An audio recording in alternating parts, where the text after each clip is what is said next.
یک زبان ہو کر بارگاہ رسالت میں کہ قل الذی لا یسرہ الرجال، حضور بڑا پہلوان تو ہم میں وہ ہوگا جو دوسرے کو گرا دے گا، دوسرے کو پٹخ دے گا اور اسے کوئی نہیں گرا سکے گا۔ بڑا پہلوان تو وہی ہوگا نا، بڑے کلیجے والا طاقتور زور آور تو وہی ہوگا جو سب کو گرا دے گا اور اسے کوئی نہیں گرا سکے گا، وہ جو ہے ونر ہوگا، وہ جیتنے والا پہلوان ہوگا۔ سرکار نے ان کا یہ جواب سنا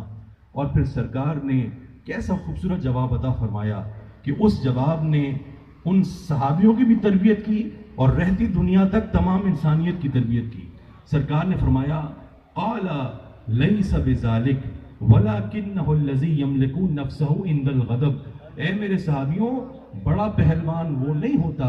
جو دوسرے کو گرا دے اور اسے کوئی نہ گرا سکے، جو اپنے حریف کو پٹخ دے اور اسے کوئی نہ پٹخ سکے، وہ بڑا پہلوان نہیں ہوتا۔